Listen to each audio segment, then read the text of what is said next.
I may be losing my mind in the month of October, but at least I'm doing it with some really good books. And I feel like at the end of the day, that's what matters, right? Like, who needs mental health? Who needs stability in their lives? Not me. I've been fine all my life without it. So, hello my friends, welcome back to my channel. Or if you're new here, welcome to your new favorite place on the internet. My name is Bella. And today I want to talk to you guys about my very ambitious October TBR. I do this every single month and I don't know why I always expect different results by doing the same things. I think that is literally the definition of insanity. But hey, it's a fun time. I love talking about these books that could be potential 5 stars with you guys. I am so excited for all of these books, but especially the first 2, which I actually received thanks to today's sponsor, Book of the Month. Book of the Month has been slaying it left, right, and center with their monthly picks, and it was so hard for me to choose this month's selection because there are so many incredible books from new and emerging authors and new releases, and all in hardcover. It's literally almost impossible to choose.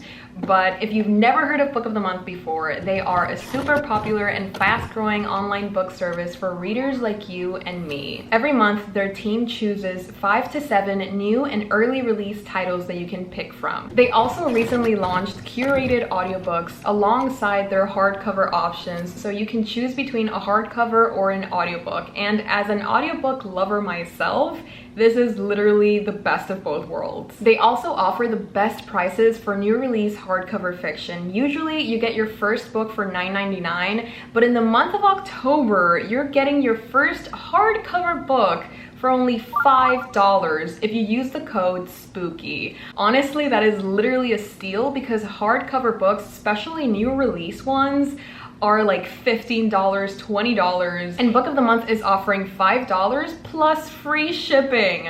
Are we kidding right now? That's literally amazing. My favorite thing about Book of the Month is that they are risk-free. You can skip any month at any time and you will not be charged. My first pick this month was Starling House, written by Alex E. Harrow. This is a grim and gothic new tale about a small town haunted by secrets that can't stay buried and the sinister house that sits at the crossroads of it all. My next pick, as soon as I saw this in the list of options, I let out a breath that I didn't even know I was holding because, oh my goodness, as soon as I saw The Fragile Threads of Power by V.E. Schwab, I was like, this is it. This is it for me. This is my Roman Empire. Make sure that you head on over to bookofthemonth.com to check out their other picks and get your first hardcover book for only $5 using the code SPOOKY. Thank you to Book of the Month for sponsoring today's video, and without further ado, let's keep talking about all of the books that I'm going to be reading in the month of October. October is arguably the best month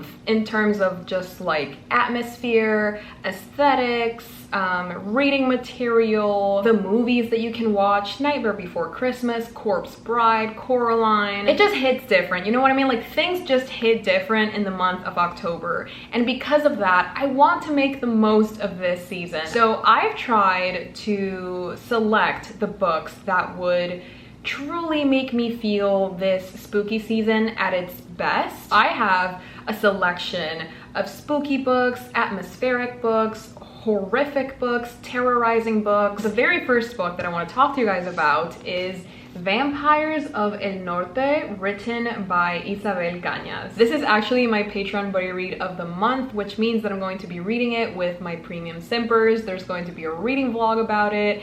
It's going to be excellent. And honestly, I am very excited for this because I've read one other book by Isabella D01-120696, which was The Hacienda, and that was fantastic. It was literally amazing. The atmosphere was there, the writing was incredible, the characters were perfect, the story was so eerie and so captivating. I was honestly at times horrified by what I was reading, which is literally what I was looking for, which is what I'm looking for with Vampires of El Norte. And I am so excited about this one as well because I am in such a big mood for vampire stories. I've already rewatched the whole entire Twilight saga, and I just need more vampire stories in my life. What we have here in this book is vampires versus vaqueros in the Texan-Mexican border. It's like this supernatural Western that we didn't know we needed.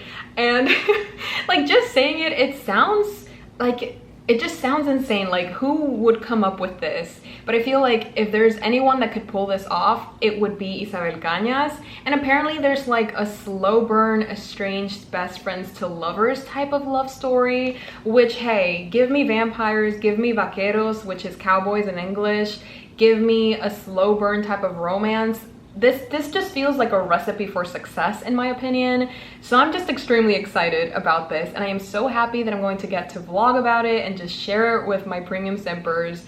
And we're honestly going to have the time of our lives. So like, yeah, Vampires of el Norte, so excited for this one. It looks gorgeous. Like, yeah, can we just take a second to appreciate, not you focusing on my manga panels, can we just take a moment to appreciate the beauty of this book cover? This is the first book that I'm going to be reading. Yeah, I don't know if you can hear it, but it's currently raining. Oh, you can definitely hear that, but it's okay because it adds to the atmosphere. Speaking of vampires, I do have one more vampire book, even though I am looking for more vampire book recommendations. So if you guys have any recommendations of books about vampires that you've read and loved, I would actually really appreciate it if you left some in the comments.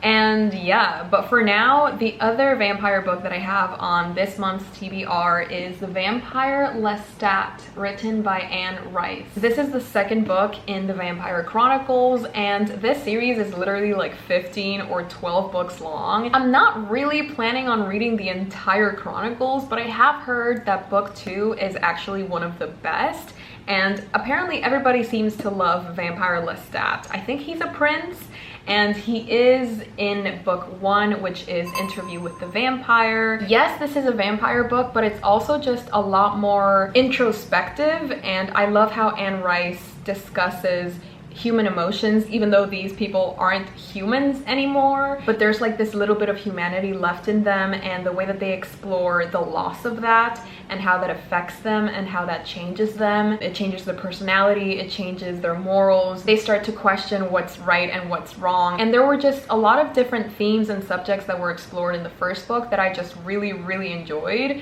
And I'm really looking forward to seeing more of Anne Rice's writing and just seeing how she develops these other characters. So I am very excited, and also this is probably the floppiest book that I own, and floppy books make me happy, so I'm a very happy camper with this book in my hands. And I'm definitely going to be keeping you guys posted on how I feel about this book, if it's worth reading, if I'm going to be continuing with the series. I'll give you guys all of the gory details, even when you don't ask for them, so definitely stay tuned. The next book in my TBR is actually very exciting because this is an author that I've been wanting to read for a very long time, because she is like a giant in the classics world, specifically in the murder mystery category. This next book is an Agatha Christie collection that includes And Then There Were None, Crooked House, and Endless Night. I am just ridiculously excited about this collection because I've always wanted to read Agatha Christie. She is literally one of the best-selling novelists of all time, so I feel like, you know, I should probably pay her some respect and read her works. And also, I've just always been very interested. Wow, the sky is literally falling right now. I'm gonna have to stop filming, aren't I? It's just literally raining so hard. I just want to talk about books. Can we keep the rain to a minimum? I don't know that much about Agatha Christie, if we're being honest. I just know that she is the mother of murder mysteries, and she is known worldwide, even if you're not a reader, which I just think is amazing and wonderful. And I think it's time for me to dip my toes in the Christie world. Maybe I can try and see. I'm horrible at this. Like, I just suck at solving murders. Yeah, whenever I'm watching a murder mystery or just like a show that has to do with true crime, I can never tell who the killer is going to be. And I can never solve the mystery before the author themselves tells me and like connects the dots for me. I'm so sorry, my brain is empty 97% of the time. How do you expect me to solve a murder? I'm sorry, that's just not in my DNA. I'm so sorry. I have a feeling that I'm going to love it, but I am going to be keeping my expectations low because anytime, literally any time that I've had high expectations over anything,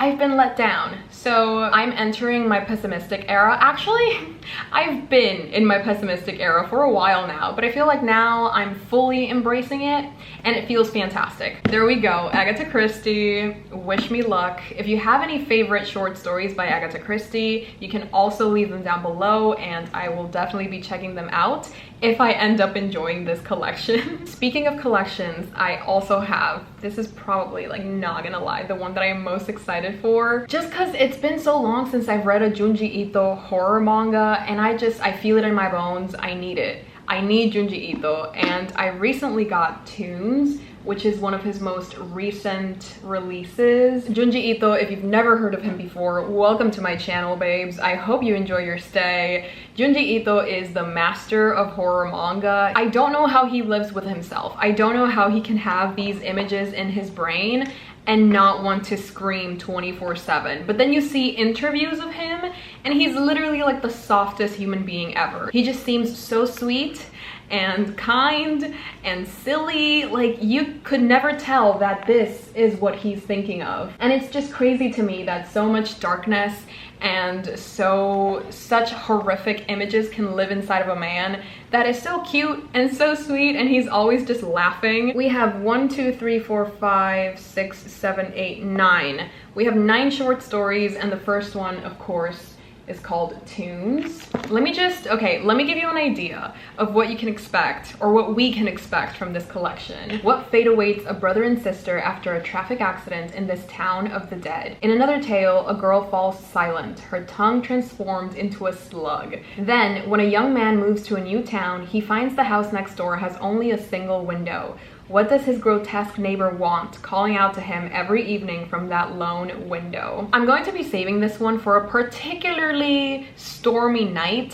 where I'm home alone, literally 0 lights turned on. Maybe I'll read by candlelight or something. I want to terrify myself as much as possible because I feel like that is the only and best way to experience Junji Ito, and I really just want to live these stories to the fullest. I want to be traumatized. I want to not be able to sleep.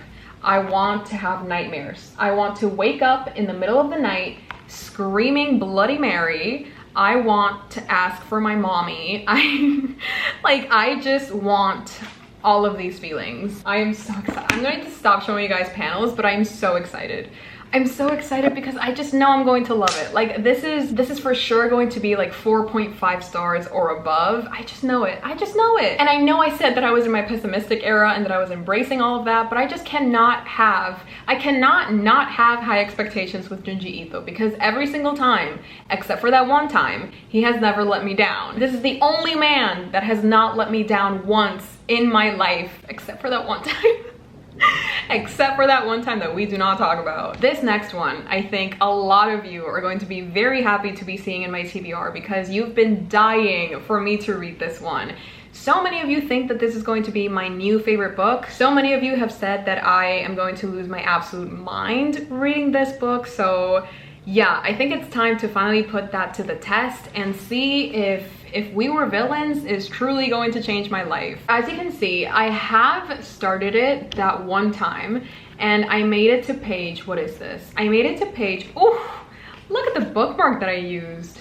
Absolutely slaying it left and right. Right, so I made it to page 102. So I read all of this, and it's not that I wasn't enjoying it, it's just that I put too much pressure on myself.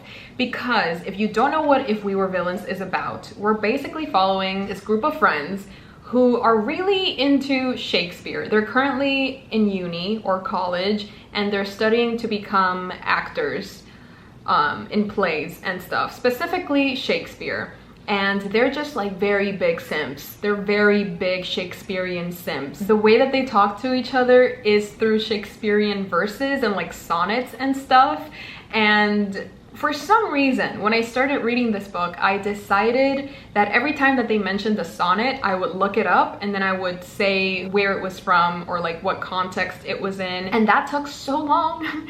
And it kind of took the enjoyment out of the reading experience, because at that point I wasn't really reading, I was just Googling different Shakespearean plays.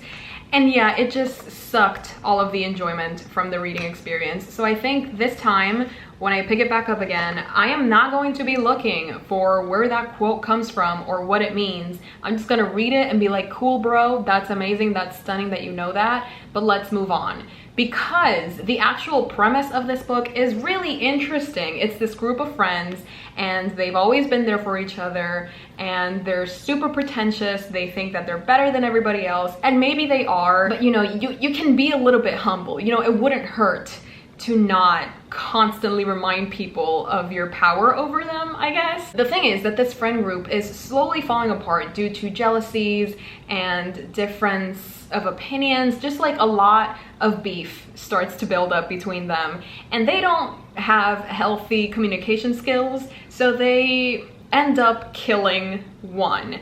We don't know who's dead yet. I think we don't know who's dead yet, but we do know that one of the friends is dead and the killer is in the friend group. And this book goes back and forth, and we're following this one main character who is just coming out of jail.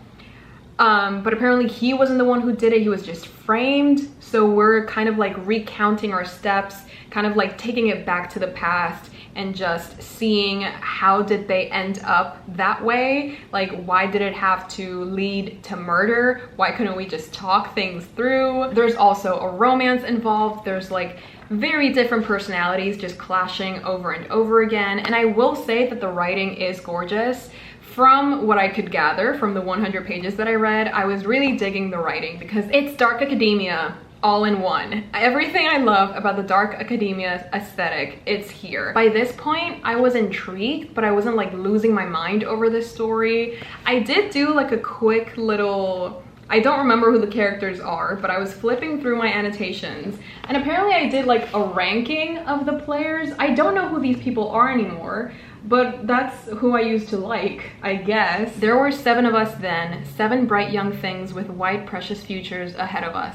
Until that year, we saw no farther than the books in front of our faces. But in their 4th and final year, good-natured rivalries turn ugly, and on opening night, real violence invades the students' world of make-believe. They find themselves facing their very own tragedy and their greatest acting challenge yet, convincing the police, each other, and themselves that they are innocent. I mean, damn, that synopsis slaps. Oh my god, like I got chills reading that. Okay. I think my excitement levels just like jumped a level. I might have to start with this one, not gonna lie. Like that, wow, okay, yes. Next up, we have yet another iconic author in our midst, and that is Shirley Jackson. I'm going to be reading The Lottery and Other Stories. So apparently, Shirley Jackson is iconic in the world of horror because The Lottery remains one of the most terrifying stories ever published, all the more so for its lucid, convincing realism, and one of the most controversial. It has become an essential classic of American fiction.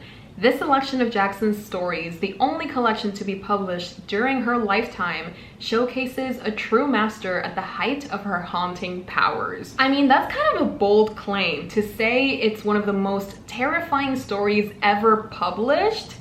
I kind of need to see this for myself. If the name sort of sounds familiar, but you can't really place her, she's the one that wrote Haunting of Hill House, which, I mean, come on now, like, it's a little bit impossible to not know Haunting of Hill House at this point. But for those of you who didn't know that it was a book first before a Netflix show, there you go. It all came from this woman's brain. And apparently The Lottery and Other Stories are equally as terrifying and atmospheric, eerie, creepy, spooky, literally everything that I'm looking for in my October TBR. So I am very excited, and I also feel like because it's short stories, it's going to be easy for me to read because I can just finish one story and then put it down and then go back to it whenever I feel like I want to read another short story. Like I don't have to remember every single detail. Like I can finish one story and then pick up another book if I'm feeling like it. it's not like one continuous story, which if I start another book, I might like switch details around. So I feel like that's also very helpful to me since I have a terrible memory. And yeah, I'm really excited for this one. Again, I keep saying that I'm excited for every single book, but it's the truth. I feel like I need to expand my vocabulary. I need to stop saying excited. I just need to say like, I am, excitement. What's the synonym for excitement? I am very happy. No, I am, synonym, exhilarated, intoxicated. I forgot all the other words already, but yes, all of the above for Shirley Jackson. There we go. There is one particular book that honestly, I cannot wait to begin. I am thrilled to read this book because I haven't read a Dostoyevsky book in the longest time. I think the last book that I read by him was Notes from the Underground, and I think I read that like in July. So it hasn't really been that long, but it feels like it has because I just want to feel a Dostoyevsky book again. Like I want to feel everything that he makes me feel with his writing, with his characters, with the story itself. I just want to live in his brain 24/7 because I love how his brain works. It's so sick and it's so twisted, and I love being there. I have the time of my life, except for that one time. This month, I'm going to be reading The Idiot by Fyodor Dostoyevsky. You guys know I'm a Dostoyevsky girly. We're following this one guy who's called Prince Mishkin. He's known as the Idiot. Imagine being known as the Idiot. I can relate actually.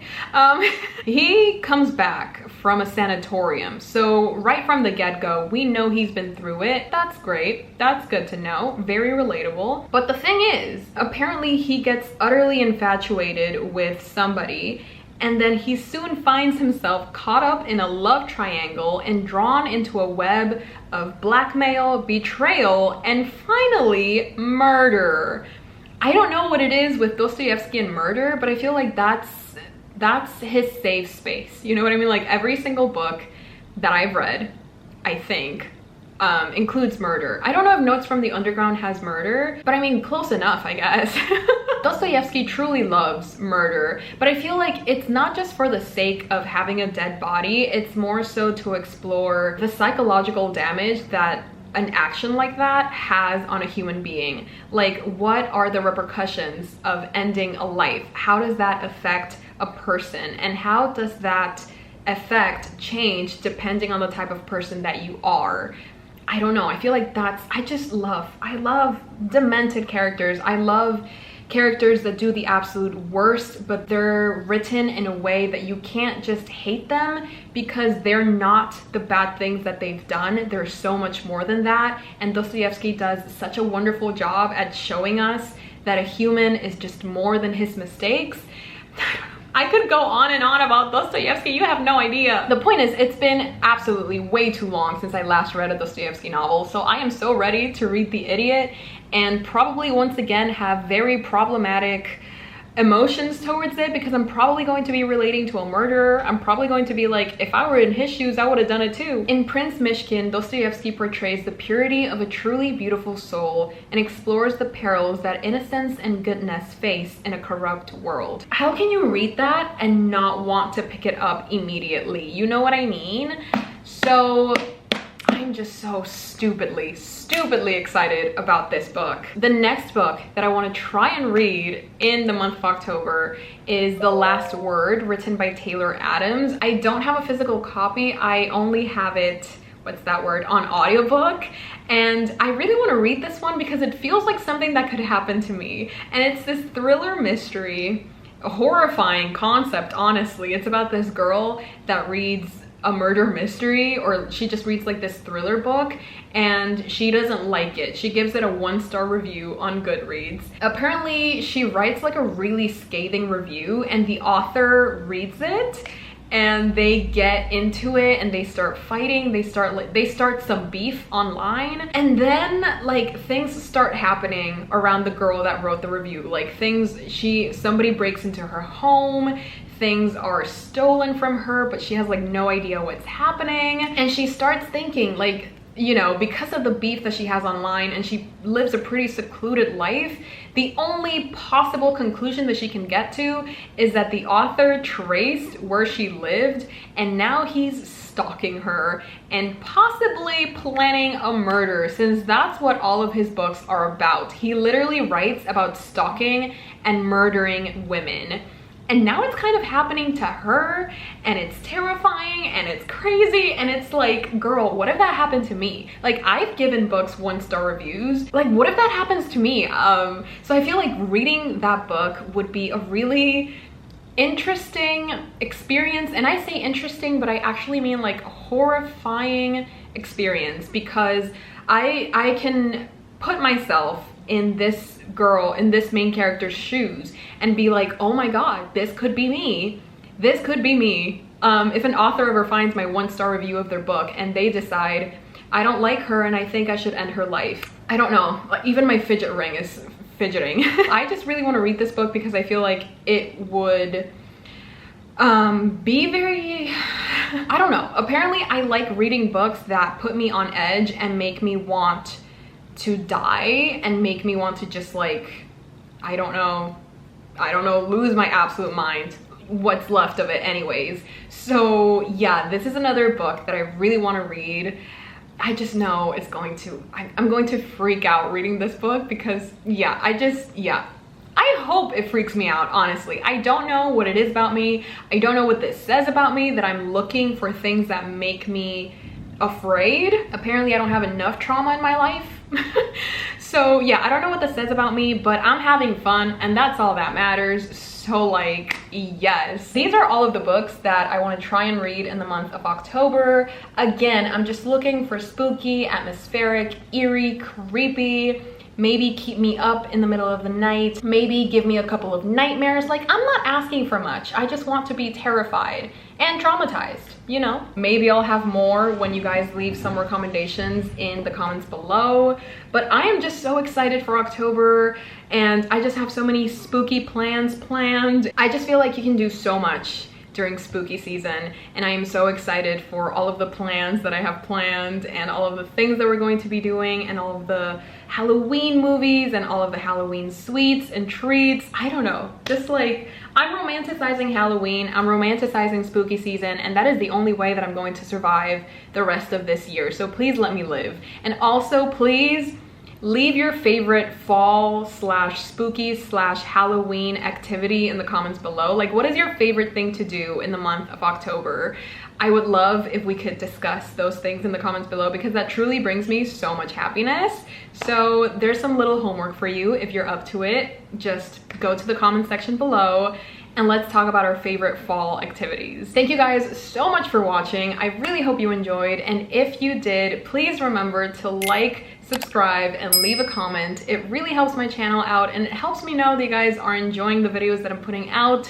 And again, as a creature that needs constant validation, I would just really appreciate that. If you haven't done one nice thing today, that could be your one nice thing. Just think about it. I also have a Patreon where I post exclusive content. I host readathons and reading sprints and a monthly book club. I also started a podcast with my sister where we talk about literally everything. So if that is something that sounds interesting to you, the link is down below. As always, I would love to have you join my army of premium simpers.